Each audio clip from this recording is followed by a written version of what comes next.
Hey Pierce County, today is July 2nd, 2020, and again I'm here with Fire Chief Santo Nino, and he already explained a lot at Bearville Station, and we're right off of St. John's Road, and he's just gonna tell us about the construction materials used and how some choices were made that save taxpayers money. Chief Nino, take it away. Yes, ma'am. Well, we're currently at Southside right now, which is off of St. John's Church Road and 121. As we pulled up, we discovered that our electricity is now in operation. So thank you REMC and Georgia Power for doing that. So now we've moved up a whole lot closer in the last 30 minutes. So all we got to do now is contact the bay doors to get the company to come and work the bay doors so they can do the adjustments. I got to get with our code and the builder so they can come do the final inspection. And we're just that much closer now.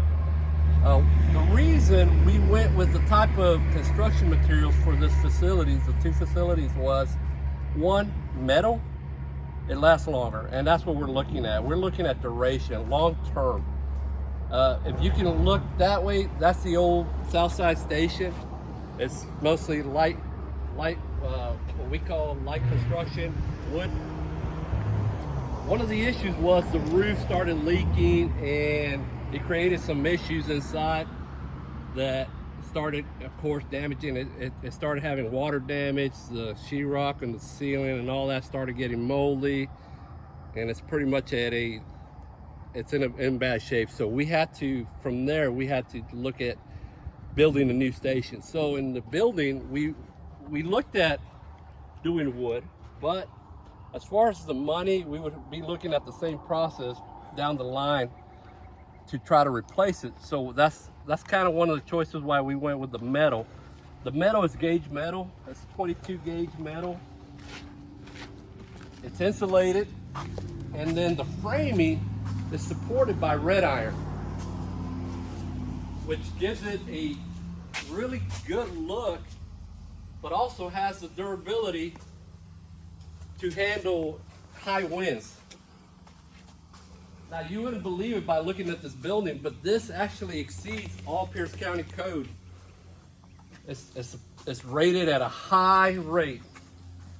So we went with the red iron, and one of them was, of course, it was going to last longer. And really, the other choice was it was affordable to where we were not going to we weren't going to use that much funding to build these stations. As you can see, there's 4 bays. What the bays are going to do is, the concept is, and this is a vision for the future, is we plan on having the fire truck here, then we're going to have a tanker, and then a brush unit, and then an EMA unit right here.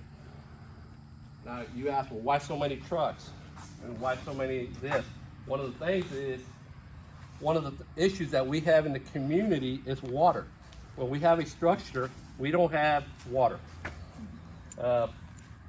In the city, you see a lot of water distribution sites. You see the fire hydrants. Well, we don't have those in the county.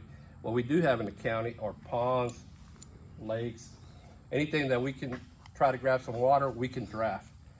But one of the things with that is it's difficult to set up an operation like that if you don't have the trucks or the manpower, which we do have the manpower. The one thing we don't have is the trucks. So the goal is to eventually try to move into trying to do water operations, and we'll discuss. We as a department, that's one of the things we're working on. And the good thing about what we're doing is now we're starting to train. We're starting to train on water operations, and we're starting to figure out what we need. So one day, maybe this year or the next year, that we're able to challenge ISO to get a lower insurance rate.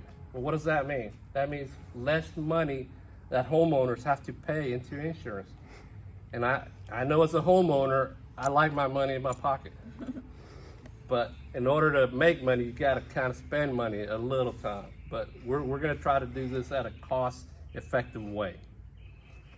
The lights, as you can see, are on. It's a good feeling to see this going back up. It's starting to get hotter, but believe it or not, if we were out in the shade, it'd be twice as hot. I can tell the difference just by the cool air coming in, the breeze, and then the insulation holding it One of the other upgrades that we looked at the metal building was, you see the insulation.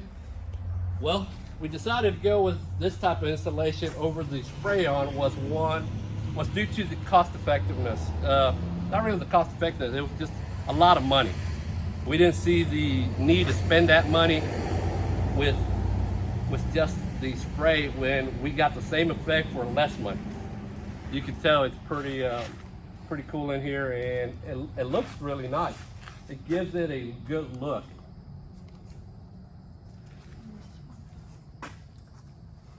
And the last thing was, can you briefly give our community tips on how to respond when they hear sirens and see the lights of our first responders? Yes, ma'am. Well, those would be safety plugs. That's what we call them in the fire business. There's two ways to respond to that question. One, it depends where you're at. If you're in a residential type road, the biggest thing is just act safely. Do the safest thing you can possibly do. Understand that the fire truck or the EMS ambulance or the law enforcement is trying to get around you to go to an emergency. A lot of people don't think of that. They see red lights, they're doing their own thing in their own world. But the law says you got to move over. Move over safely, stop so that the responder can get around you. You can do that at most times, but what is it you do on a divided highway? We have a major highway right there, 84. My advice is, of course, follow the law. Move over to the right. If you cannot move over to the right safely, slow down and give them the option to go around you. Responders are trained to drive around you. Try not to make any sudden movements that it's going to create another issue. The responders are trained to drive around you. So, biggest thing, one of the main things is, of course, if you can safely move over and stop. On the highway, move over and maintain your speed and try to decrease speed so they can get around you quicker. Another plug that I like to put out is smoke detectors. Smoke detectors save lives, and there's really the best way I can describe a smoke detector is it's a firefighter that's there to wake you up when it's happening. They do work, but they require maintenance.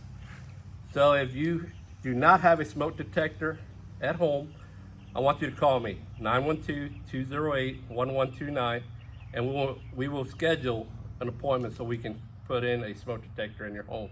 The other one is when people go to bed at night, one of the things we want to try to push out to the community is closing doors. When people sleep in their bedrooms, or if a bedroom's not being used, or a bathroom or anything, what we want you to do is close the door. One, it creates a barrier, so if there's ever a fire, that'll kind of help you protect that particular area or protect the people that are on the other side. And then always practice a way out of your home in case there was a fire, and have a meeting point. Well, you heard it here first with Unedited Real Talk right now. I'm Akimi Faith with Fire Chief Santo Nino.